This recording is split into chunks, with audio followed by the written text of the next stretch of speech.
আমার আল্লাহ রাব্বুল আলামিন বলছেন আরেক শ্রেণী আল্লাহর সামনে দাঁড়াবে, দাঁড়ানোর পরে বলতে শুরু করবে রব্বানা আবসারনা ওয়া সামি'না ফারজি'না না'মাল সালিহান ইন্না মুকিনুন।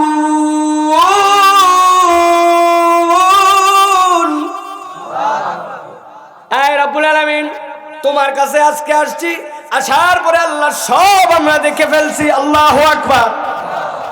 রব্বানা আবসারনা ওয়া সামি'না মানে জানেন কি?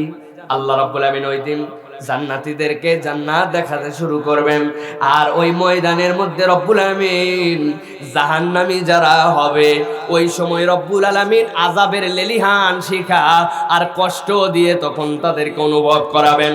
সাইয়েদিনা আয়েশা রাদিয়াল্লাহু তাআলা আনহা থেকে আসছে, হযরত আয়েশা সিদ্দিকা রাদিয়াল্লাহু তাআলা বলছেন, দুনিয়ার মানুষ শোনো, কিয়ামতের ওই বিভীষিকা ময়দানে এত ভয়ঙ্কর হবে, বান্দা তার আমল অনুযায়ী কেউ বা হাঁটু পর্যন্ত ঘামের মধ্যে ডুবে থাকবে, কেউ বা কোমর, কেউ বা ডুবতে ডুবতে তার গলা পর্যন্ত তার ঘামের মধ্যে নিমজ্জিত থাকবে, কেউ বা নাক ডুবে যাবে আবার উঠবে, এত কষ্ট বান্দা থাকবে।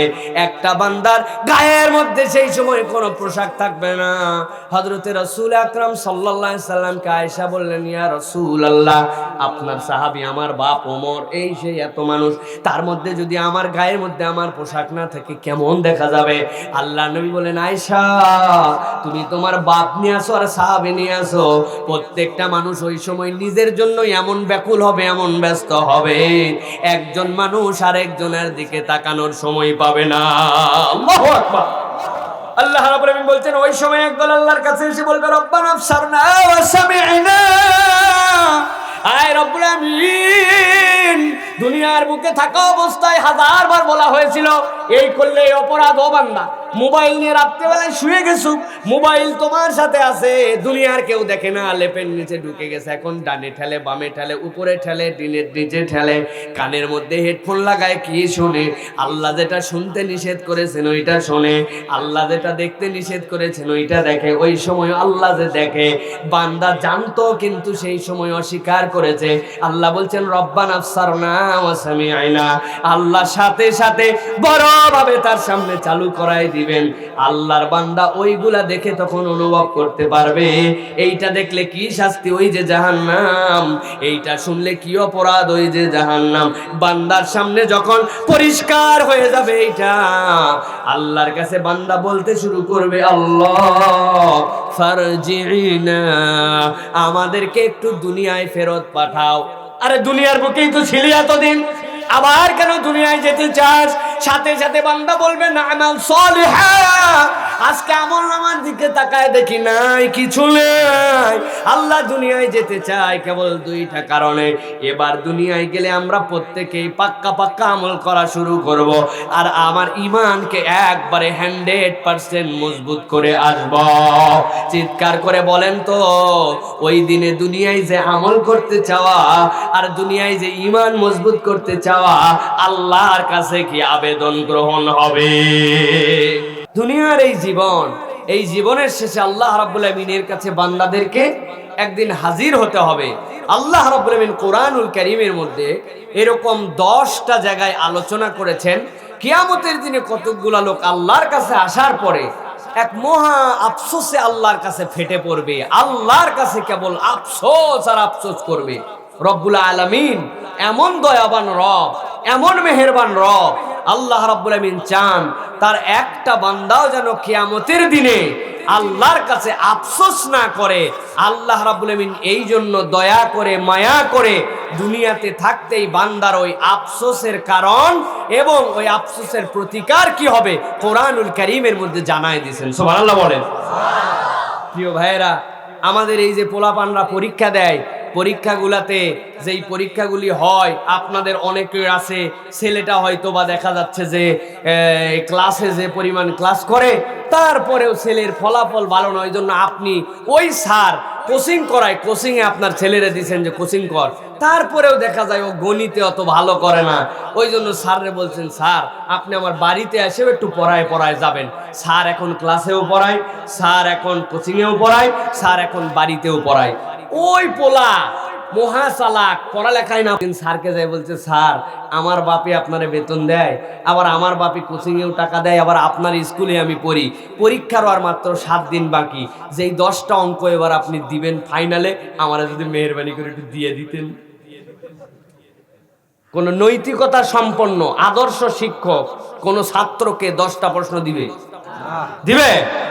উল্টা ওরে ঠাডায়া, ওরে বেয়াদব, তুই মনে করছিস তোর বাপের টাকা দিয়ে আমি পড়াই জন্য আমার কি কিনে ভালাইছিস না? তোর পাশা উপর থেকে নিচ পর্যন্ত ধোলাই। বাপ হয়তো এসে বলতেছে, স্যার মারেন কে? কয় মারবো না মানে, আপনার বেটা বলছে 10টা কোশ্চিন দিয়ে দিতে। কি সাংঘাতিক ছেলে! বাপ বলবে যে একটা লাঠি ভাঙলে আমারে খবর দিয়ে আরেকটা এনে দিবে, ঠিক কিনা? প্রিয় ভাইয়েরা, দেখেন আপনার এই দুনিয়ার সামান্য 5, 6, 8 পরীক্ষায় আপনার বাপেরটা খাইলো, আপনি তার কোচিং এ পড়লেন, 10টা বছর ওই স্যারের আপনি স্কুলে চিনেন, তারপরেও সে 10টা প্রশ্ন আপনারে দেয় না। তাহলে দুনিয়ার নিয়ম পরীক্ষা এবং তার পদ্ধতি কঠিন করা, মানুষকে না জানানো। কিন্তু আমার রব এমন দয়া, এমন মায়া, এমন আদরের রব, আল্লাহ তার আদরের সৃষ্টি মানুষকে, একটা মানুষ যেন জাহান্নামে না যায়, একটা মানুষ যেন বিপদে না পড়ে, একটা মানুষ যেন হাসরের দিনে আফসোস না করে, এই জন্য আফসোসের কারণ এবং তা থেকে বাঁচার আল্লাহর বিবরণ কোরআনুল কারীমে আল্লাহ উল্লেখ করে দিয়েছেন। সুবহানাল্লাহ বলেন। আমরা আজকে প্রণিধানযোগ্য হাসরের ময়দানে 5টা যে কারণে মানুষ আফসোস করবে, এই রকম কারণ এবং সেই সকল দোষ আমাদের জীবনে থাকলে সেইগুলা যেন দূর করা যায়, তার সমাধান জেনে বাড়িতে চলে যাব। রাজি আছেন তো ইনশাআল্লাহ? আছেন ইনশাআল্লাহ? আমার মাহফিলের একটা সুন্দর সিস্টেম আছে। সিস্টেমটা হচ্ছে মুরব্বীদের জন্য ছুটি দেওয়া থাকে। যাদের বয়স 35-এর উপরে আপনাদের জন্য অগ্রিম ছুটি। আপনাদের মাহফিল ভালো না লাগলে আপনার যাইতে মন চাইলে, পান খেতে মন চাইলে, চাষির মুখ দেখতে মন চাইলে আপনি চলে যাবেন।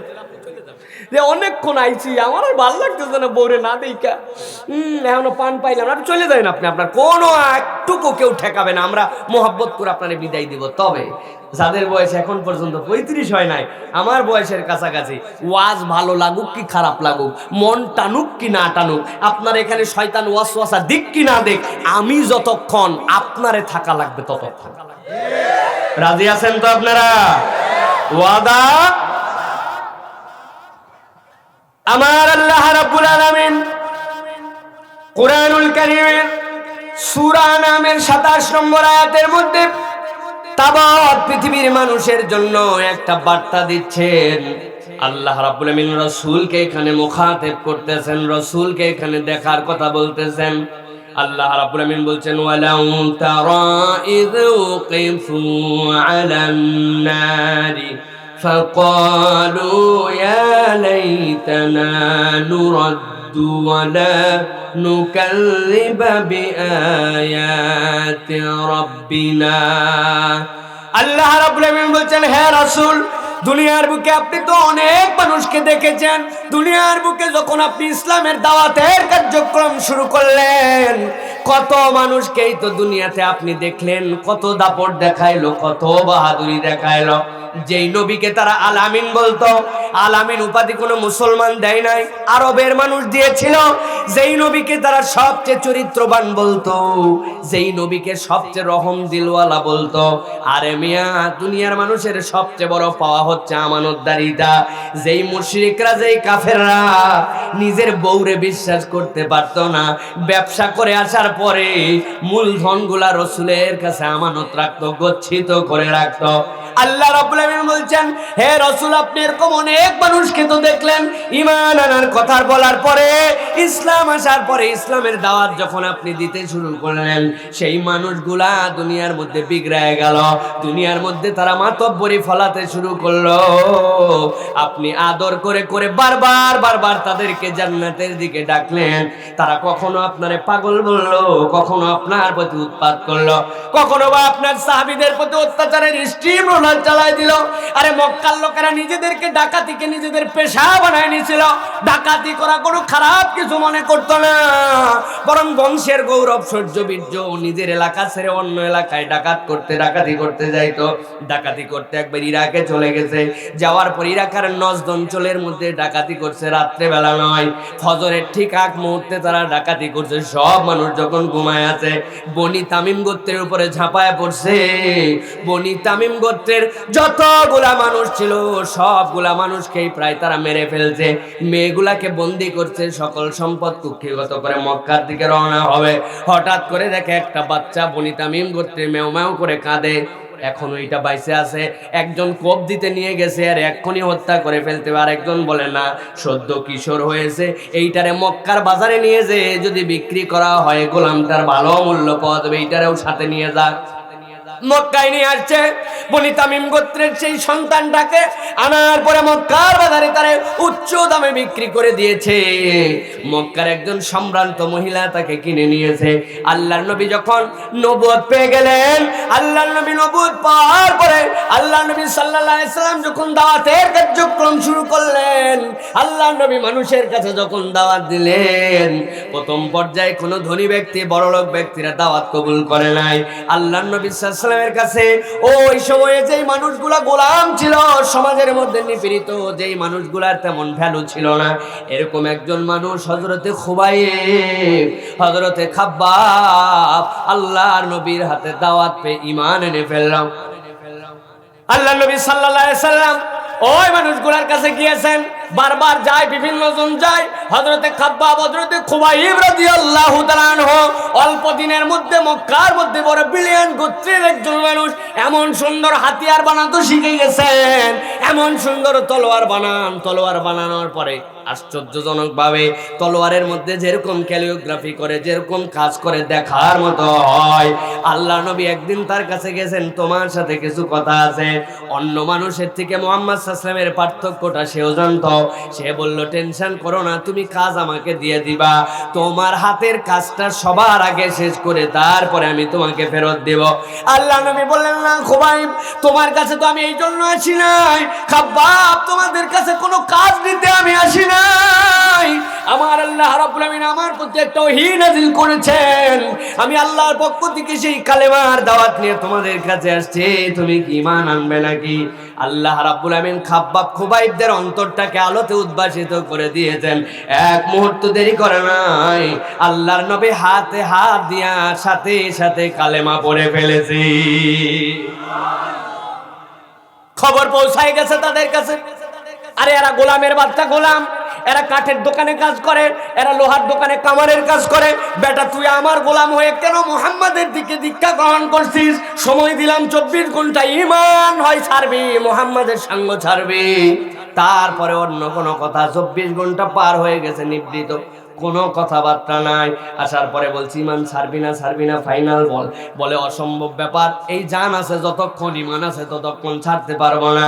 যেই কয়লা দিয়া ওইখানে তিনি হাতার বানাতেন, ওইখানে তিনি তলোয়ার বানাইতেন, ওই কয়লাগুলা গরম করে তার উপরে শোয়ায় শোয়ায়া তার রক্ত দিয়া তার হাড্ডি গলায়া আগুন নিভাইছে, তারপরেও ঈমানের রাস্তা থেকে দূরে যায় না। আমার আল্লাহ নবী এইগুলা দৃশ্য দেখেছেন। আপনারা এইগুলা ঘটনা কম বেশি জানেন, ঘটনা বলার জন্য নয়, এই আয়াতে কারিমার মর্মটা অনুধাবন করার জন্য বলছে, ভালো করে বুঝেন। হযরতে সাইয়েদনা বেলাল, কেন তার নাম শুনে নাই? বাড়ি ছিল ইথিওপিয়ার, নাকগুলা বোচা। ইথিওপিয়া মানুষ দেখলেই বুঝবেন আপনি, কালো কিসকিসা, কেমন জানি একটা চেহারা, চুলগুলা সব কেমন যেন এলোমেলো। যদি বড় রাখে তো জঙ্গলের মতো হয়ে যায়, ছোট রাখলে মনে হয় সুই পোকার মতো হয়ে আছে মাথার উপরে। সেই মানুষের কোনো মূল্য নাই। ওই বেলালের মতো মানুষ ঈমান এনে ফেললেন, বলল ঈমান ত্যাগ কর। ঈমান ত্যাগ করে না বেলাল। আপনার এলাকায় যদি কোনো গরু, নতুন করে বলদ গরু কিনে নিয়ে আসেন, বেশি দুষ্টামি করলে নাকের মধ্যে দিয়ে ফোঁড় দিয়ে দেন, দেওয়ার পরে এই দিক দিয়ে নট লাগায় দেয়, টান দিলে গরু টাইট, ঠিক কিনা? আরবেও কিন্তু এরকম উটের মধ্যে নাকের মধ্যে নথ লাগানো থাকতো, টান দেওয়ার পরে উট যেন ঠিকঠাক মতো চলে। আল্লাহ রাসূল সাল্লাল্লাহু আলাইহি ওয়াসাল্লামের সাহাবী হযরতে বেলাল যেই না ঈমান আনছেন, বলছে বেলালের শাস্তি নরমাল করে দেওয়া যাবে না, মক্কার লোক একটু মজা দেখুক। নিয়ে আসছে, নিয়ে আসার পরে ওই উটের নাকের মধ্যে থেকে নটটা কেটে ফেলছে, উট এখন স্বাধীন। সাইয়েদিনা বেলালকে পরে পিছনের পায়ের সাথে দড়ি লাগায়া উটের পিঠে বেঁধে দিছে। মক্কার এবড়ো থেবড়ো ভূমি, আপনার আমার মতো এরকম মাটি নয়, পাথুরে ভূমি, সুচালো পাথর, কোথাও বা উঁচু পাথর, এবড়ো থেবড়ো পাথর। পুরা মক্কা নগরী ঘুরায়া সাইয়েদিনা বেলালের গায়ের প্রত্যেকটা চামড়া উঠে গেছে, গোস্ত আলাদা উঠে গেছে, প্রত্যেকটা অলিতে গলিতে রক্তের দাগ। হযরতে সাইয়েদিনা বেলাল যখন অজ্ঞান, হারামের চত্বর এনেছে, অল্প একটু জমজমের পানি মুখের মধ্যে দিয়েছে, দেওয়ার পরে জমজমের পানি দেওয়ার পরে আবার জ্ঞান ফিরেছে। বেলাল তো কথা বলার ক্ষমতা রাখে না। বেলালের কাছে দুইটা প্রস্তাব দিয়েছে, একটু মাথা নড়ায়, শুধু বলবি এখনো বল মুহাম্মাদের সঙ্গ ত্যাগ করছি কিনা। বেলাল তো কথা বলতে পারে না, পুরা কালেমাও পড়তে পারে না, জিহ্বা নড়ে আর বলে আহাদ আহাদ, তার মানে বোঝা যায় বেলাল এখনো ঈমান ছাড়ে না। আবার উড়াই নিয়ে আসছে, ঘুরায় নিয়ে আসছে, বেলালের জিহ্বার কথা বলার শক্তি হারায় গেছে। সাইয়েদিনা বেলালকে বলে কিচ্ছু বলতে হবে না, কাল্লা নড়াবি, শুধু কথা বুঝলে। আজকে যে উটের পিঠে করে বাইন্দে তোরে পুরা মক্কায় ঘুরানো হলো, বল এইটা আমি না হয়ে এই জায়গায় যদি মুহাম্মদ হইতো তুই খুশি হইতি? হ্যাঁটা শুধু বল, মাথা ঝোঁকা। সাইয়েদিনা বেলাল আগে কথা হাদাত বলেছেন, এই কথা শোনার সাথে চোখ দিয়ে পানি পড়ে, লাফ দিয়ে চিৎকার দিয়ে সর্বশক্তি বের করে বলতেছেন অসম্ভব অসম্ভব, 1000 বার বেলাল এই জায়গায় আসতে পারে, আমার নবীর একটা চুলেরও কষ্ট দেওয়ার আমার সহ্য হবে না। আল্লাহু আকবার। আমার আল্লাহ রাব্বুল আলামিন রাসূলকে এরপরে বলছেন, কি জানাচ্ছেন আল্লাহ নবীকে? বলা হচ্ছে ওয়ালাউ তারা ইযুকিফু আলান নারি ফাকালু ইয়া লাইতানা নুরাদ্দু ওয়া লা নুকাযযিবা বিআয়াতি রাব্বিনা ওয়া নাকুনা মিনাল মুমিনিন।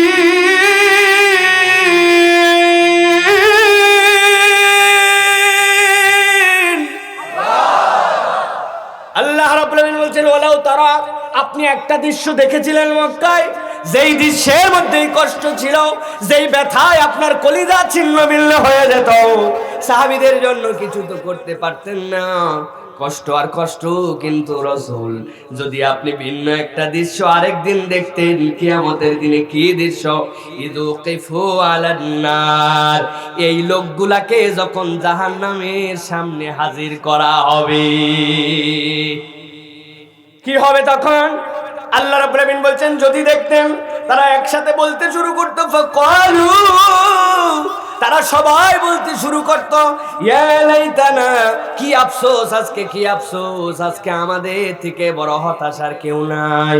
দুনিয়ায় অনেক তাকব্বরি, অনেক ফুটানি, ইসলামের পথে অনেকবার ডাকার পরে আমি ইসলাম মানি নাই, ইসলামের কথা শুনি নাই। আজকের দিনে তারা বলবে আয় আল্লাহ, আয় আল্লাহ, আজকে কি আফসোস, কি আফসোস, কি জন্য আফসোস? বলে নুরাদ্দু, আল্লাহ তোমার কাছে আফসোস এইটাই, একবার যদি আমাদেরকে দুনিয়ায় আবার ফেরত পাঠাতে। দুনিয়ায় তো তোমরা ছিলে, আবার কেন দুনিয়ায় যেতে চাও? আল্লাহর কাছে বলতে শুরু করবে ওয়ালা নুকাযযিবা বিআয়াতি রাব্বিনা, আয় রব্বুল আমিন, আজকে এই জাহান্নাম দেখার পরে বুঝতে পারছি এই জাহান্নাম কত ভয়ঙ্কর। এই জাহান্নাম তো অটো, জাহান্নামের দরজা হচ্ছে অটো। আপনি ঢাকা শহরে এমন কতগুলা বড় বড় প্রতিষ্ঠানে যাবেন, এমন কতগুলা মার্কেটে যাবেন, দরজার কোনো হাতল নাই, কাঁচের দরজা লেগে আছে, আপনি দরজার সামনে দাঁড়াবেন, উপর থেকে সেন্সর দেওয়া আছে, মানুষের ছায়া দেখার সাথে সাথে দরজা খুলে যায়। দেখছেন? আল্লাহ রাব্বুল আমিন বলছেন ওয়াসিকাল্লাযীনা কাফারু ইলা জাহান্নামা সুমারা হাত্তা ইযা জাউহা ফুতিহাত আবওয়াবুহা। আমার আল্লাহ বলছেন জাহান্নাম যেন ওদেরকে চিনে, আসতে দেরি, দরজা খুলে যেতে দেরি নাই, জাহান্নাম তাদেরকে গ্রাস করে ফেলবে। আমার আল্লাহ বলছেন, রাসূল আপনি দেখতে পাবেন ওই দিন একটা দলকে। কি দেখতে পাবেন? ওই দিন যখন তারা ওই জাহান্নামের সামনে যাবে, জাহান্নামের দরজা যখন খুলে যাবে, ওরা তো বুঝে ফেলছে এতদিনের পদ্মারে আর এতদিনের মাতব্বরি এক পয়সা কাজ দেয় নাই। আমার আল্লাহ বলছেন সাথে সাথে তারা বলবে, ইয়া লাইতানা, হায় আমাদের আফসোস। কেন রে আফসোস? নুরাদ্দু, যদি একবার পিছন দিকে যাইতে পারতাম। 2 নম্বর, ওয়ালা নুকাযযিবা বিআয়াতি রাব্বিনা, আল্লাহ আগের জীবনে যা ভুল করছি, এইবার সব বুঝে ফেলছি, জাহান্নাম সত্য, আযাব সত্য, আজকের দিন কত কঠিন। এবার যদি দুনিয়ায় যাই, আমরা আর তোমার আয়াত অস্বীকার করব না। কি করবে না? তাহলে দুনিয়ায় থাকতো এই মানুষগুলার দোষ কি ছিল? দুনিয়ায় থাকতো এই মানুষগুলার দোষ ছিল, দুনিয়ায় থাকতে আল্লাহ আয়াত অস্বীকার করতো, ঠিক কিনা? আমাদের এখানে আল্লাহর আয়াত অস্বীকারী কেউ আছে নাকি? আছে? দেখেন তো একটু মিলাই, আছে নাকি? আল্লাহ বলছেন নামাজ পড়ো, আমি নামাজ পড়তে রাজি আছি, নামাজ পড়তে আমার কোনো আপত্তি নাই। আল্লাহ বলছেন, ও দুনিয়ার মানুষ, হজ করো, যদি হজ ফরজ হয়, বান্দা হজ করতে রাজি আছে। আমার আল্লাহ রাব্বুল আমিন বলছেন যাকাত দাও, হিসাব করে করে মাঝে মাঝে যাকাত দেয়। কিন্তু আমার আল্লাহ বলেছেন, ও বান্দা খবরদার খবরদার, তোমরা সুদ খেও না, সুদ খেও না। হাজী সাহেব, নামাজি সাহেব, কিছু যাকাত দাতা সাহেব, উনিও সুদের কাজের সাথে জড়িত আছে। আছে কিনা? হাজী সাহেবের কাছে গেছে, চাচা বড় বিপদে পড়ছি বাপ, 1,000 টাকা হাওলা টাকার ডিস্টার্ব করিস না তো, 1 পয়সা আমার কাছে নাই, খবরদার চাস না, এখন বিরক্ত করিস না, যা যা যা। লোক এমন বেকায়দায় পরে বলছো, চাচা আপনার সাথে অর্ধেক কথা বলতে বিদায় করেন কেন? আমি মূলত বুঝাতে চাইছি 1,000 টাকা নিতে আসছি, আমার একটু সময় দিয়ে 7 দিন পরে বললে আমি আপনারে 1200 টাকা ফেরত দিব। মুরব্বী বলতেছে, অর্ধেক কথা তুই পেটে রাখিস কেন, আগে বলবি না? আমার কাছে কোনো টাকা নাই, তবে আমার মেয়ে জামাই কয়টা টাকা রাখতে দিয়ে গেছিল, দেখি তোর চাষি দিতে রাজি হয় নাকি। এই সকল সিস্টেম করে বলে উনি হাজী সাহেব, উনি নামাজি সাহেব, উনি রোজাদার, উনি এখন পর্যন্ত দাদনের ব্যবসা আর সুদের কারবার করে, আবার উনি বলতেছে আল্লাহর আয়াত অস্বীকার করি না। এরকম মুসলমান টাঙ্গাইলে আছে কিনা? ভালো করে আগে বুঝেন। আল্লাহ রাব্বুল আমিন এই জন্য আগে ভাগেই জানাই দিয়েছেন, ওই মানুষগুলো আল্লাহর কাছে বলতে শুরু করে, ওয়ালা নুকাযযিবা বিআয়াতি রাব্বিনা, আমার আল্লাহ এমনি এমনি বলে নাই, নিশ্চয় এর পিছে কারণ আছে। ও মুসলমান, আরো বড় পয়েন্ট আছে, এই পয়েন্ট বললে অনেকে শত্রু বানায় ফেলে হুজুরদেরকে। হুজুর নামাজ পড়তে কোনো বাধা নাই, রোজা রাখতে কোনো বাধা নাই, আমি যাকাত দিতে কোনো বাধা নাই, হজ করতে বাধা নাই, কিন্তু আপনি যদি প্রপার কোরআনের কথা বলতে শুরু করেন, আপনি যদি সূরা নূরের আয়াতগুলো তেলাওয়াত করে তাকে বলেন, আমার আল্লাহ রাব্বুল আমিন তো সূরা নূরের মধ্যে সামাজিক অনেক গুরুত্বপূর্ণ দায়িত্ব দিয়েছেন, সমাজটা যেন সুন্দর হয়, নারী পুরুষের মর্যাদা যেন সুন্দর হয়। এই জন্য আমার আল্লাহ একটা দণ্ডবিধি দিয়ে বলছেন, যদি জেনাকার অবিবাহিত হয় তাহলে তার পিঠে 100 বেত লাগাও, জেনাকার যদি বিবাহিত হয় তাহলে উভয়কে মাটির মধ্যে গেড়ে দিয়ে তাদেরকে পাথর মেরে হত্যা করে ফেলো। কেউ যদি কোনো একটা নীতিবান, কোনো একটা সচ্চরিত্র মানুষেরকে জেনার ধর্ষণের অপবাদ দেয়, 80টা বেত লাগায় তার পিঠ তেলতেলা করে দাও। এই রকম কথা আপনি যখন দণ্ডবিধির বলবেন, তখন উনি আবার মাথা ঝুঁকায় বলে, এটা 1400 বছর আগে ছিল, এটা মধ্যযুগীয় বিধান, বাংলাদেশে এগুলা চলে না ভাই। কথা বলেন আছে কিনা? ইসলামের বিধানকে মধ্যযুগীয় বলে। আপনি বুঝতে এখনো আপনার ঈমান বোঝার ক্ষেত্রে আপনার সমস্যা আছে। আল্লাহ রাব্বুল আমিন পরের অংশের মধ্যে বলেছেন, ওয়া নাকুনা মিনাল মুমিনিন।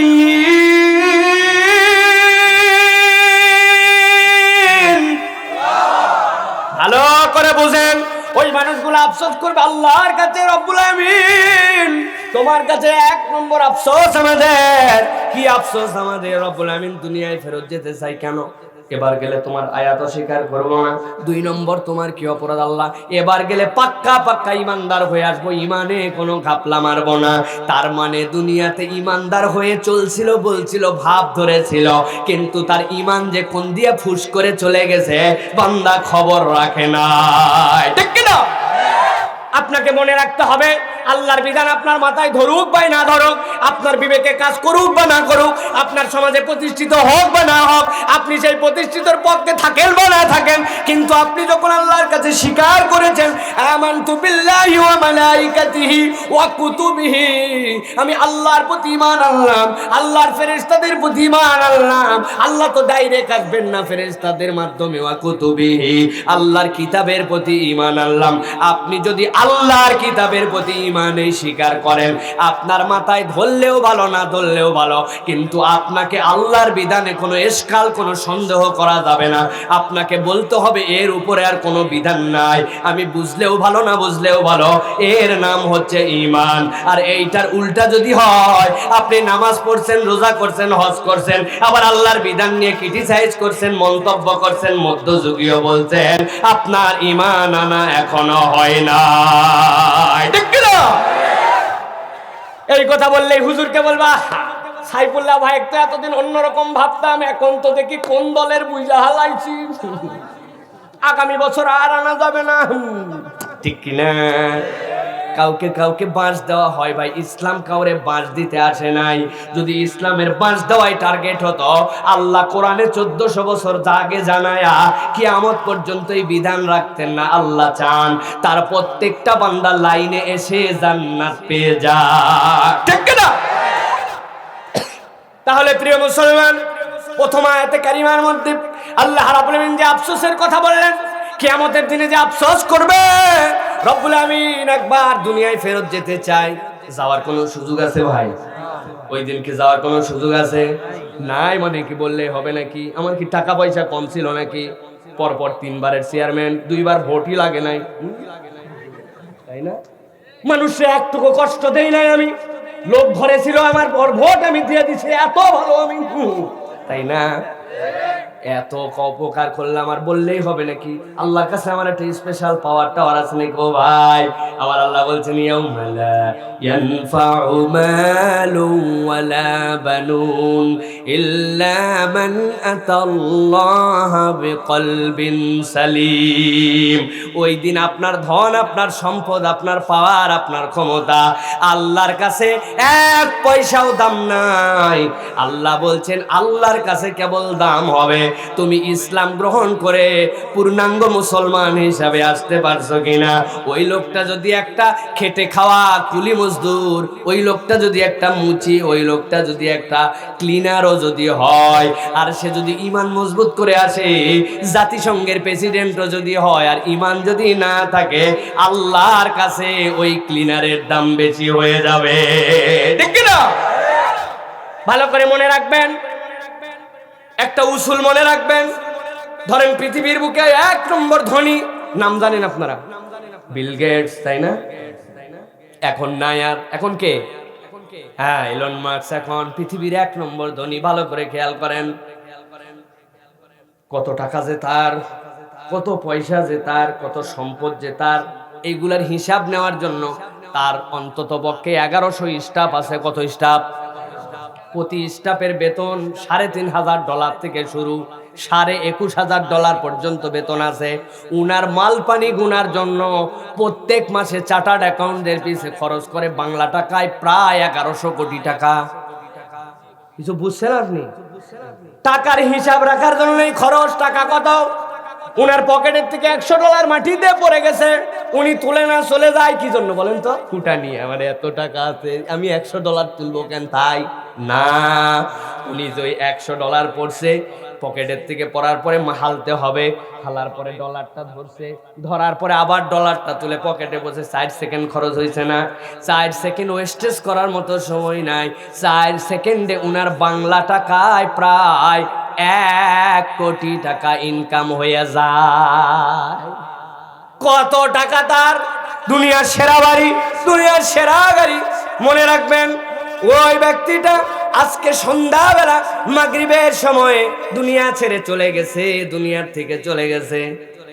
আরেকটা ব্যক্তি আপনাদের গ্রামের, যেই লোকটা ভ্যান চালায়, সারা দিনে 400 টাকা কামাই করা বড় দায়, ঠিক না ভাই? 1 কেজি গরুর গোশত কিনতে চাইলে মনের মধ্যে কি জ্বালা ওঠে ওই ব্যক্তিটাই জানে ভাই। বাজারে যাওয়ার পরে সবজিতে হাত দেওয়া দায়, ঠিক না? হায় হায়, ফুলকপি বলে 65 টাকা, এতটুকু ও খাবে কোন জায়গায় আর রাখবে কোন জায়গায়, ঠিক না? অথচ এক সময় ছাগল আব্বা যখন কিনে নিয়ে আসতো, ছাগলের সাথে 5-7টা ফুলকপি আর 5-6টা বাঁধাকপি নিয়ে আসতো, ঠিক কিনা? ছাগল খাওয়ানো আইটেম ছিল, এখন মানুষ কিনতে পারে না। ভালো করে বুঝেন, ওই ব্যক্তির এত কোটি কোটি টাকা, আর আপনার গ্রামের এই লোক ঠিক মতো নামাজ পড়ে না, ঠিক মতো রোজা রাখে না। মাঝে মাঝে নামাজ পড়ে, রোজা রাখে, কিন্তু যদি ধরেন চাচা নামাজ পড়িস না কেন, বলে বাবা এটা আমার দুর্বলতা, নামাজ পড়াই উচিত। তার মানে কখনো বাহাদুরি করে বলে না ধুরুমিয়া নামাজ পড়ে কি হবে, এই কথা বললে ঈমান চলে যাওয়ার সম্ভাবনা আছে। কিন্তু সে এক্সকিউজ দেয়, পড়বো বাবা, মাঝে মাঝে পড়ি রে বাপ, পারি না, এই তো ধরে ফেললাম। ভালো নামাজ পারে না, ভালো টাকা পয়সা নাই, ভালো তার কামাই রোজগারও নাই। ওই ব্যক্তিটাও আজকে সন্ধ্যাবেলায় মৃত্যুবরণ করে দুনিয়া থেকে বিদায় নিছে। ওই যে একজন যার টাকা হাজার হাজার মিলিয়ন কোটি, ওই লোকটাও মৃত্যু, এই লোকটাও মৃত্যু, দুইজনই দুনিয়া থেকে গেছে, একজন কালেমা সহ আর একজন কালেমা ছাড়া। বুঝে থাকলে বলেন তো এই দুইজন ব্যক্তির মধ্যে কোন ব্যক্তিটা জান্নাতি? কালেমাওয়ালা লোক, ওর যদি কালেমা বিশুদ্ধ হয়, আমার নবী বলছেন মান ক্বালা লা ইলাহা ইল্লাল্লাহ দাখালাল জান্নাহ। আল্লাহ রাব্বুল আমিন তার ঈমানের বদৌলতে তারে জান্নাতে ঢুকাবেন। তার মানে বোঝা যায় দুনিয়ায় আপনার প্রভাব প্রতিপত্তি, দাপট, ফুটানি, এইগুলার একটুকু দাম নাই। আল্লাহর কাছে ঈমান না নিয়ে গেলে মানুষের মূল্য কিছুই নাই, ঠিক না? এই জন্য আমার আল্লাহ রাব্বুল আমিন বলছেন ওয়ালাউ তারা ইযু কিফু আলান নারি ফাকালু ইয়া লাইতানা নুরাদ্দু ওয়া লা নুকাযযিবা বিআয়াতি রাব্বিনা। ও দুনিয়ার মানুষ, দুনিয়া থেকে যাওয়ার পরে রাসূল আপনি দেখতে পাবেন এই যে বাড়াবাড়ি করে দুনিয়ার বুকে বিরাট ফুটানি মারছিল, এর দুইটা রোগ তাদের মধ্যে ছিল। 1 নম্বর রোগ, আল্লাহর আয়াতকে বুঝে না বুঝে মাঝে মাঝে মাতব্বরি করে অ্যাভয়েড করে যেত। আর 2 নম্বরে পূর্ণ ঈমান গ্রহণ করে আসতে পারে নাই।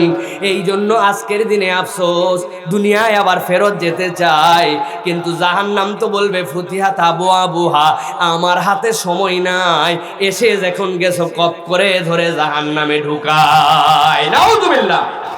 সুতরাং প্রিয় ভাইয়েরা, ভালো করে মনে রাখবেন, আল্লাহর কোন আয়াত যেন আমাদের দ্বারা অস্বীকার করা না হয়ে যায়। মহিলা ইয়াংম্যান খুব টাইট ফিটিং চলাফেরা করে, উনারে বলছেন নবীর স্ত্রীরা, নবীর পরিবার থেকে আল্লাহ রাব্বুল আমিন পর্দা ফরজ করেছেন। ওই মহিলা ভাব মারে বলে পর্দা আবার কেমন কথা, পর্দা তো জীবন তো টেন্ট ব্যাকডেটেড একটা চলাফেরা। ওই জন্য উনি আল্ট্রা মডার্ন স্মার্ট হয়ে থাকে। বেটা তুই যদি বলতি মা পর্দা করাই উচিত, করাই ফরজ, করলেই ভালো, আমি করতে পারি না, এটা আমার দুর্বলতা, ইনশাল্লাহ করব, তোমার ঈমান ছিল। কিন্তু তুমি যদি পর্দার বিধানকে নিয়ে টিটকারি করো, দাড়ি টুপি নিয়ে মস্কারি মারো, তোমার ঈমান কিন্তু আল্লাহর আয়াত অস্বীকার করার কারণে চলে যাবে, ঠিক না? তাহলে প্রথম আয়াতের শিক্ষা আমরা সব সময় মনে রাখবো। আল্লাহ রাব্বুল আমিন বলে রাখছেন, আফসোস নম্বর 1 হবে আমাদের, আমরা আয়াত যেন অস্বীকারকারী না হয়, আর দুনিয়ার বুকে যেন পূর্ণ মুমিন হয়, ঈমানের মধ্যে যেন কোনো ভেজাল না নিয়ে না যায়। এই দুইটার থেকে যদি বেঁচে যায়, আল্লাহ ওয়াদা করতেছেন কিয়ামতের দিনে, বান্দা আমি তোরে আফসোস করাবো না। এরপরে আয়াতে কারিমা এবার যায় সূরা সাজদা 12 নম্বর আয়াত।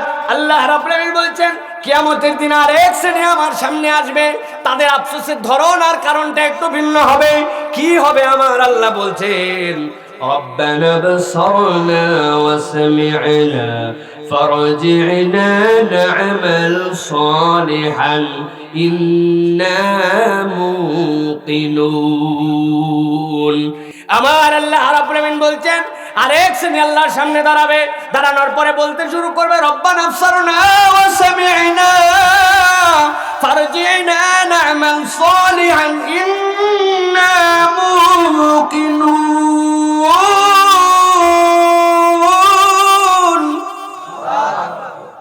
আয় রব্বুল আলামিন, তোমার কাছে আজকে আসছি, আসার পরে আল্লাহ সব আমরা দেখে ফেলছি। আল্লাহু আকবার। রব্বানা আবসারনা ওয়া সামি'না মানে জানেন কি? আল্লাহ রাব্বুল আলামিন ওই দিন জান্নাতীদেরকে জান্নাত দেখাতে শুরু করবেন, আর ওই ময়দানের মধ্যে রব্বুল আলামিন জাহান্নামী যারা হবে ওই সময় রব্বুল আলামিন আযাবের লেলিহান শিখা আর কষ্ট দিয়ে তখন তাদেরকে অনুভব করাবেন। সাইয়েদিনা আয়েশা রাদিয়াল্লাহু তাআলা আনহা থেকে আসছে, হযরত আয়েশা সিদ্দিকা রাদিয়াল্লাহু তাআলা বলছেন, দুনিয়ার মানুষ শোনো, কিয়ামতের ওই বিভীষিকা ময়দানে এত ভয়ঙ্কর হবে, বান্দা তার আমল অনুযায়ী কেউ বা হাঁটু পর্যন্ত ঘামের মধ্যে ডুবে থাকবে, কেউ বা কোমর, কেউ বা ডুবতে ডুবতে তার গলা পর্যন্ত তার ঘামের মধ্যে নিমজ্জিত থাকবে, কেউ বা নাক ডুবে যাবে আবার উঠবে, এত কষ্ট বান্দা থাকবে। একটা বান্দার গায়ের মধ্যে সেই সময় কোনো পোশাক থাকবে না। হযরতে রাসূল আকরাম সাল্লাল্লাহু আলাইহি সাল্লামকে আয়েশা বললেন, ইয়া রাসূলুল্লাহ, আপনার সাহাবী আমার বাপ ওমর, এই সেই এত মানুষ, তার মধ্যে যদি আমার গায়ের মধ্যে আমার পোশাক না থাকে কেমন দেখা যাবে? আল্লাহ নবী বলেন, আয়েশা তুমি তোমার বাপ নিয়ে আসো আর সাহাবী নিয়ে আসো, প্রত্যেকটা মানুষ ওই সময় নিজের জন্য এমন ব্যাকুল হবে, এমন ব্যস্ত হবে, একজন মানুষ আর একজনের দিকে তাকানোর সময় পাবে না। আল্লাহু আকবার। আল্লাহ রাব্বুল আলামিন বলছেন, ওই সময় একদল আল্লাহর কাছে এসে বলবে, রব্বানা আবসারনা ওয়া সামি'না। আয় রব্বুল আলামিন, দুনিয়ার বুকে থাকা অবস্থায় হাজারবার বলা হয়েছিল এই করলে এই অপরাধ। ও বান্দা, মোবাইল নিয়ে রাত্রেবেলায় শুয়ে গেছো, মোবাইল তোমার সাথে আছে, দুনিয়ার কেউ দেখে না, লেপের নিচে ঢুকে গেছে, এখন ডানে ঠেলে বামে ঠেলে উপরে ঠেলে ডিনের নিচে ঠেলে, কানের মধ্যে হেডফোন লাগায় কি শুনে? আল্লাহ যেটা শুনতে নিষেধ করেছেন ওইটা শোনে, আল্লাহ যেটা দেখতে নিষেধ করেছেন ওইটা দেখে। ওই সময় আল্লাহ যে দেখে, বান্দা জানতো কিন্তু সেই সময় অস্বীকার করেছে। আল্লাহ বলছেন, রব্বানা আবসারনা ওয়া সামি'না। আল্লাহ সাথে সাথে বড়ভাবে তার সামনে চালু করাই দিবেন। আল্লাহর বান্দা ওইগুলা দেখে তখন অনুভব করতে পারবে এইটা দেখলে কি শাস্তি, ওই যে জাহান্নাম, এইটা শুনলে কি অপরাধ, ওই যে জাহান্নাম। বান্দার সামনে যখন পরিষ্কার হয়ে যাবে এইটা, আল্লাহর কাছে বান্দা বলতে শুরু করবে, আল্লাহ ফারজি'না, আমাদেরকে একটু দুনিয়ায় ফেরত পাঠাও। আরে দুনিয়ার বুকেই তো ছিলি এতদিন, আবার কেন দুনিয়ায় যেতে চাস? সাথে সাথে বান্দা বলবে, না আমাল সালিহা, আজকে আমল নামার দিকে তাকায় দেখি নাই, কিছু নাই। আল্লাহ দুনিয়ায় যেতে চায় কেবল দুইটা কারণে। এবার দুনিয়ায় গেলে আমরা প্রত্যেকেই পাক্কা পাক্কা আমল করা শুরু করব, আর আমার ঈমানকে একবারে 100% মজবুত করে আসব।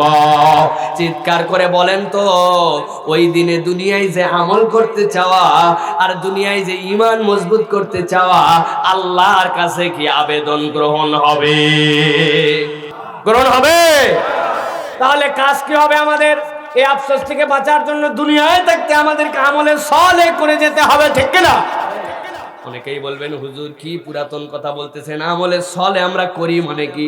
নামাজ এক ওয়াক্ত ছাড়ি না, রোজা একটুকু বাদ দেই না, হজ আমরা 2-1 বার করছি, যাকাত ফরজ হলে যাকাত দিয়ে দেয়, আমরা তো আমলে সালেহের উপরে আছে। জি না ভাই, কনসেপ্টে একটু ভুল আছে, ভালো করে বুঝে নিয়ে যান। আপনি একটা স্কুলের মধ্যে ভর্তি হয়েছেন, স্কুলের একটা রুলস আছে, স্কুলের একটা সিস্টেম আছে, স্কুলে আপনাকে হাজিরা দিতে হবে, স্কুলে আপনাকে নির্ধারিত পোশাক পরে আসতে হবে, স্কুলে যখন প্রথম সাময়িক পরীক্ষা হবে আপনাকে আবেদন ফর্ম জমা দিতে হবে, দিয়ে পরীক্ষার খাতায় আপনাকে বসতে হবে, পরীক্ষাতে কমসে কম পরের ক্লাসে উঠতে চাইলে 33 মার্ক পাইতে হবে, পেয়ে তারপরে আপনাকে পার হতে হবে। এইগুলার যদি ব্যতিক্রম হয় তাহলে ওই স্কুলের মধ্যে আপনার নাম থাকবে না, ঠিক কিনা? পরীক্ষাই দেয় নাই, নাম থাকবে তো নাকি? চেয়ারম্যানের বেটা দৌড়াই গেছে বাপের কাছে, আব্বা আমার ক্লাস 6-এ যায় বসছি, দেখি আমার নাম নাই, ব্যাপার কি? বাপ বলছে আশ্চর্য কথা, নাম থাকবে না কেন, চল। যাওয়ার পরে স্কুলের টিচারকে বলছে আমার ছেলের নাম নাই কেন? কই চেয়ারম্যান সাহেব বসেন একটু, আপনি 2টা কাপ চা খান তারপরে কথা বলি। গত বছর ভর্তি করে দিয়ে গেছেন, আপনার বেটা কোনোদিন স্কুলের দিকে আসে না। আরে আসলো না তো আসলো না, পরীক্ষা দেওয়ার সময় যদি একটু পরীক্ষায় অংশগ্রহণ করে তাও হোক, খাতাটা জমা দিলে তো নম্বর দিতাম, কিন্তু তো পরীক্ষাই দেয় নাই, খাতায় তার স্কুলে নাই, আমরা নম্বরটা দিব কোন জায়গায়? ঠিক না?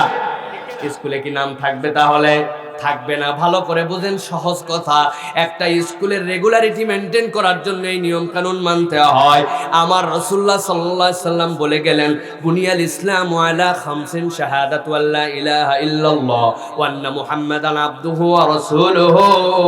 ইসলামকে যদি একটা ইনস্টিটিউট, ইসলামকে যদি একটা স্কুলের সাথে তুলনা করো বাংলা, ভালো করে মনে রাখবে, তাহলে তোমাকে শাহাদাতে পরিপূর্ণ হতে হবে, আল্লাহ এবং তার রাসূলের ঈমান তোমাকে বুঝে নিতে হবে, এরপরে সালাত কায়েম করতে হবে, এরপরে রমজানের রোজা রাখতে হবে, হজ ফরজ হলে হজ করতে হবে, যাকাত দেওয়ার বিধান এসে গেলে যাকাত দিতে হবে।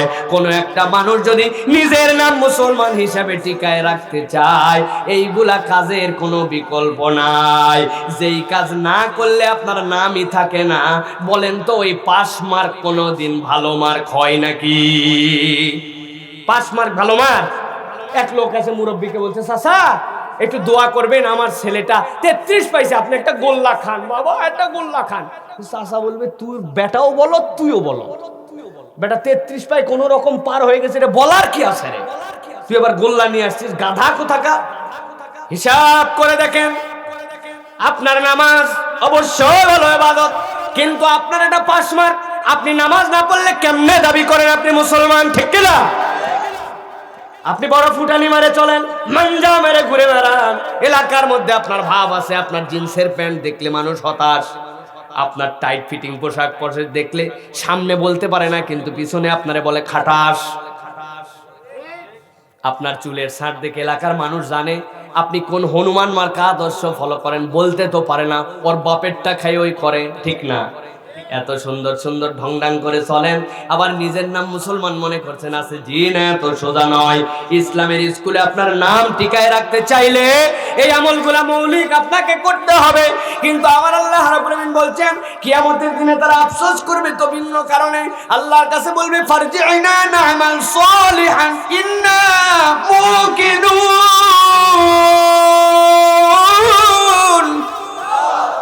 এই রব্বুল আলামিন, আমরা ফেরত যেতে চাই কি জন্য? আমরা 2টা কাজে ঘাটতি করে আসছি, আমরা আমলের সলে না করে চলে আসছি, আমাদের অ্যাকাউন্টের মধ্যে তো আমলের সলে নাই।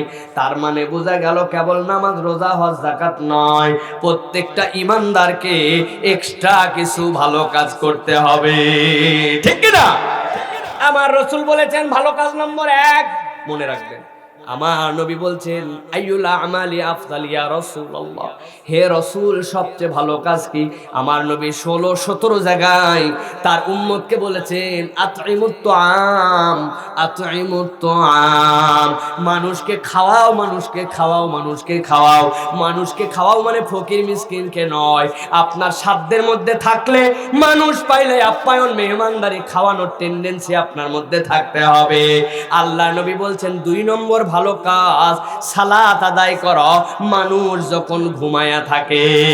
তার মানে কেবল 5 ওয়াক্ত নামাজ নয়, ওই যে এশার নামাজের পরে বাড়িতে গেলেন সবাই ঘুমায়া, ফজরের সময় উঠবে, ওই ফাঁকে বান্দা উঠে উঠে আল্লাহর কাছে চোখের পানি ছাড়ে। আল্লাহর নবী বলছেন, দুনিয়ায় ভালো কাজ যদি করতে চাও তাইলে মানুষকে খাওয়াও, আর মানুষ যখন ঘুমায় তখন আল্লাহর হয়ে কিছু ইবাদত করো। ঠিক কি না?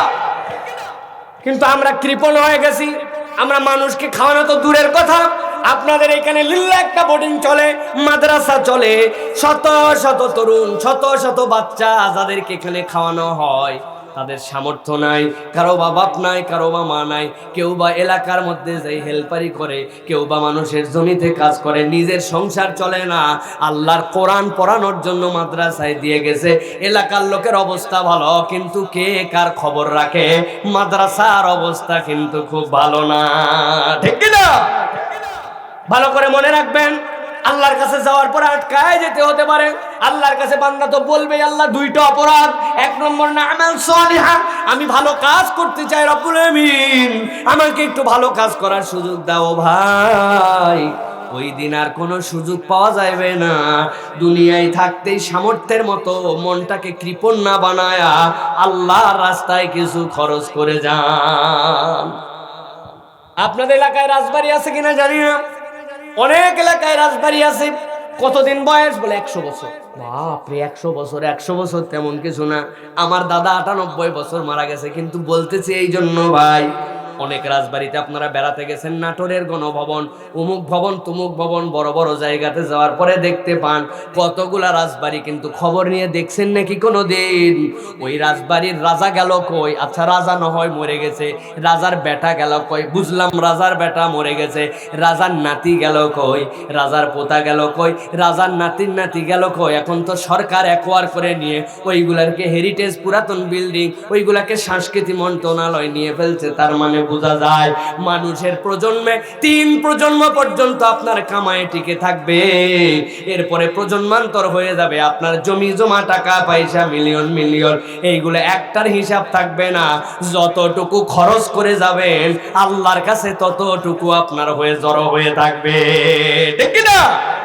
এজন্য কৃপণ হয় না, মেহেরবানি করে কৃপণ হয় না। হাতকে বড় করেন, মানুষকে খাওয়ান, মানুষকে খাওয়ান, মানুষের কল্যাণে লাগেন। মানুষের জন্য যদি খাওয়াইতে না পারেন, আল্লাহ নবী আরেকটা শিক্ষা দিয়ে গেছেন, আমলে সলে, শুনলে আশ্চর্য হয়ে যাবেন। আল্লাহ নবী বলছেন, জানো নাকি কোন লোক যদি একদিন ইতিকাফ করে কি সওয়াব তার? জানি না ইয়া রাসূলুল্লাহ। বলে আল্লাহ রাব্বুল আমিন তাকে 3 উহুদ পরিমাণ তার আমলনামায় সওয়াব যুক্ত করবেন। আল্লাহ রাব্বুল আমিন তার জন্য জাহান্নাম থেকে 3টা হুকবা দূরত্ব ঘটাবেন। একটা হুকবা থেকে আরেকটা হুকবা কত জানো নাকি? বলে 2 দিগন্তের সমান। এত দূর পর্যন্ত কেউ যদি ইতিকাফ করে আল্লাহর জন্য, আল্লাহর ঘরে, আল্লাহ এই সওয়াব দান করবেন। মসজিদে নববীতে কেউ যদি 1 রাকাত নামাজ পড়ে 10,000 রাকাতের সওয়াব হয়। আল্লাহ নবী বললেন যে একদিনের ইতিকাফের এত সওয়াব, দুনিয়ার কোনো একটা মানুষ যদি কোনো একটা ভাইয়ের প্রয়োজনে, মান মাশা ফি হাজাতি আখি, কোন একটা ভাই প্রয়োজনের মধ্যে পড়ে গেছিল, বিপদে পড়ছে, বেরিয়েছে, সামনে ভ্যান খুঁজে পাচ্ছে না, বাচ্চাটা অসুস্থ, চাচা আপনি এখানে দাঁড়ান আমি যাচ্ছি, দৌড়ায় চলে গেছে মোড়ের থেকে, এদিকে আয় তো, তাড়াতাড়ি আয়। ভ্যানে একজন যাচ্ছিল, ভাই আপনার কাছে অনুরোধ, আমাদের একজন অসুস্থ রোগী আছে, ভাই আপনি যদি নেমে যেতেন, এইখানে যদি ওই মানুষটারে তুলে দিতাম একটু, উনি বিপদ থেকে আসান হতো, রাত্রেবেলা ডেলিভারি হবে, পাশের বাড়ির থেকে দৌড়াদৌড়ি, ব্যস্ত হয়ে গেছেন আপনি। আপনি বলছেন টেনশন করেন না, আমি আছি তো ইনশাল্লাহ, কিছু লাগলে টাকা পয়সা নাই তাই কি ফোন দিবেন, আমি দৌড়ায় চলে যাব। আল্লাহ নবী বলছেন, বিশ্বাস করেন, মান মাশা ফি হাজাতি আখিহি, কোন একটা ভাইয়ের প্রয়োজনে একটা ভাই যদি তার সাথে কয়েক ধাপ হেঁটে যায়, আমার আল্লাহ বান্দার এইটাকে এত পছন্দ করেন, আল্লাহর নবীর মসজিদে ইতিকাফ করার থেকে আল্লাহ তার আমলনামায় বেশি সওয়াব লিখে দেয়। টাকা নাই পয়সা নাই তার মানে উপকার করতে পারবো না এরকম নয়।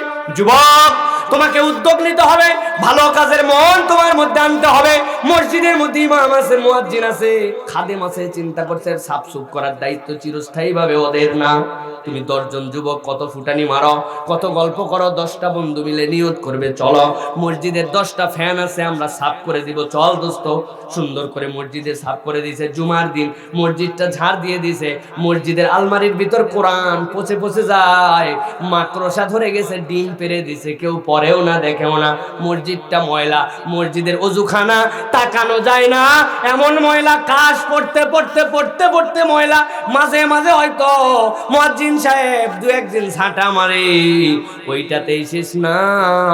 তোমার মন থাকতে হবে ভালো কাজের নিয়তে, আল্লাহর ঘর ঝাঁট দিয়ে দেই, আল্লাহর ঘর পরিষ্কার করে দেই, এলাকায় সুন্দর করে গাছ লাগানোর উদ্যোগ নেই। কোনো একটা মানুষ রক্ত নাই, রক্তের কারণে আটকায় গেছে, ডেলিভারি কেসে আটকায় গেছে, থ্যালাসামিয়ার কেসে আটকায় গেছে, তুমি তোমার রক্তের গ্রুপ জানো মিয়া, 3 মাসের মধ্যে তোমার রক্ত সাবেক হয়ে যায়, পূরণ হয়ে যায়, তুমি দৌড়ায় চলে গেছো, আমার রক্ত এ পজিটিভ বি পজিটিভ, ভাই আমার রক্ত নেন, আমার রক্ত নেন। আল্লাহ রাব্বুল আমিন বলছেন ওই বান্দাগুলার এই আমলকে আল্লাহ রাব্বুল আমিন ফরজের সাথে সাথে এত পছন্দ করেন, এত পছন্দ করেন, ওই বান্দাগুলাকে কিয়ামতের দিনে আটকাবার মতো কারো সাধ্য নাই। সুবহানাল্লাহ। নূরুহুম ইয়াসআ বাইনা আইদিহিম ওয়া বিআইমানিহিম বুশরাকুমুল ইয়াউম। আমার আল্লাহ বলছেন ওই মানুষগুলা তো জান্নাতি চরিত্রের মানুষ, ওই মানুষগুলাকে কিয়ামতের দিনে সামনে থেকে আর ডান থেকে আলো দিয়ে দেওয়া হবে। ওই মানুষগুলা তাদের আলো নিয়ে জান্নাত পর্যন্ত চলে যাবে। আর অপর দিকে একদল বলবে রব্বানা আবসারনা ওয়া সামি'না ফারজি'না না'মাল সালিহান ইন্না মুকিনুন। আজকে আমাদের আফসোস আর আফসোস, আজকে সব চোখে দেখে ফেলছি, সব কানে শুনে ফেলছি। আল্লাহ আমাদেরকে একটুখানি দুনিয়ায় পাঠাও, ভালো আমল করব আর পূর্ণাঙ্গ মুমিন হব। আমার আল্লাহ বলবেন কোনো সুযোগ নাই, ঠিক না? তাহলে প্রথম আয়াত থেকে আমরা কি শিখলাম? প্রথম আয়াত থেকে শিখলাম দুনিয়াতে পূর্ণাঙ্গ মুমিন হতে হবে, আর আল্লাহ রাব্বুল আমিনের কোনো আয়াতের ব্যাপারে কোনো কথাবার্তা বলা যাবে না। দ্বিতীয় আয়াত থেকে শিখলাম আল্লাহর কাছে দুনিয়ার থেকে যাওয়ার আগে কিছু আমল করে নিজের জিন্দেগি গঠন করে তারপরে যেতে হবে, ঠিক কি না?